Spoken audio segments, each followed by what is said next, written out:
Est-ce que tu savais que la Grande Commission n'est rien d'autre qu'un appel à l'évangélisation universelle? La Grande Commission, c'est cet ordre donné par Jésus aux disciples après sa résurrection, juste avant son ascension. Cette Grande Commission est considérée comme un appel universel à l'évangélisation. Chaque croyant doit partager la foi chrétienne et être à mesure de propager les enseignements de Jésus dans le monde entier. Que tu sois homme ou femme, jeune ou vieux, tout le monde doit être à mesure de faire connaître Dieu autour de lui. Voici quelques passages bibliques où Jésus encourage les disciples à répandre la bonne nouvelle partout dans le monde.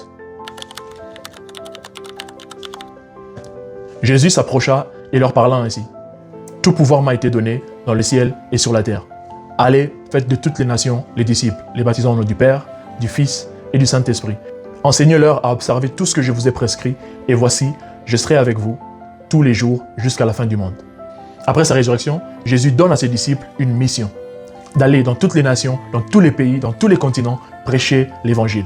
Cette mission, qu'on appelle la Grande Commission, est un mandat pour chaque chrétien de partager la bonne nouvelle de Jésus et inviter les autres à devenir les disciples par le baptême et l'enseignement de ses commandements. Et Jésus rassure également de sa présence continue, ce qui leur donne la force d'accomplir cette mission.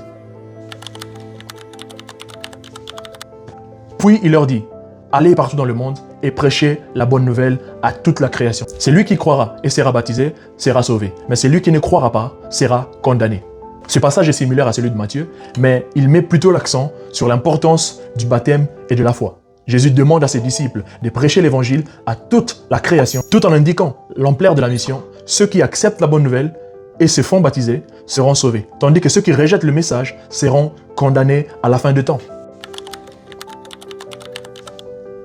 Mais vous recevrez une puissance, celle du Saint-Esprit, qui viendra sur vous et vous serez mes témoins à Jérusalem, dans toute la Judée, dans la Samarie et partout dans le monde.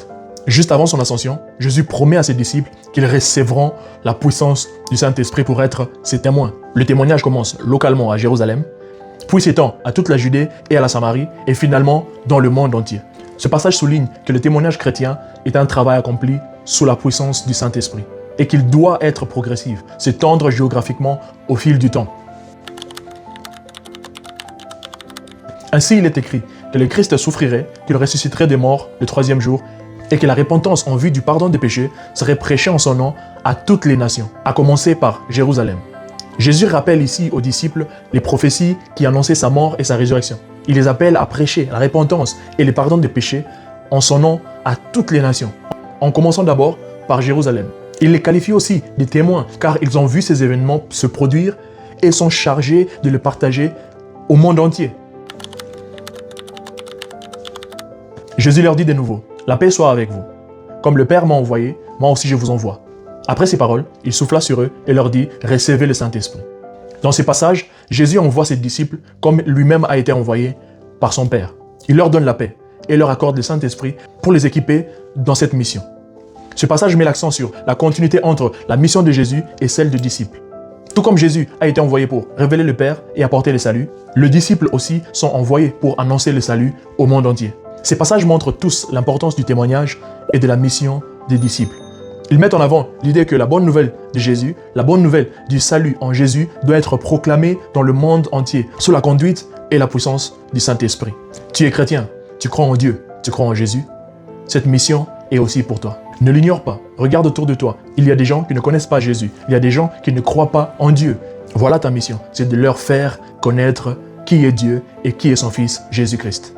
Comme ce passage le dit si bien, d'abord être témoin à Jérusalem, puis dans toute la Judée et après dans le monde entier. Cela peut commencer dans ta maison, dans ta famille, dans ton quartier, dans ton lieu de travail, dans ton entourage et autour de toi et s'élargir avec le temps. Tu es intéressé à cette mission et tu ne sais pas comment faire, quoi dire, comment approcher, comment commencer cette conversation. Abonne-toi à ma chaîne YouTube car chaque semaine, je vais partager comment être disciple de Jésus et partager la bonne nouvelle autour de toi.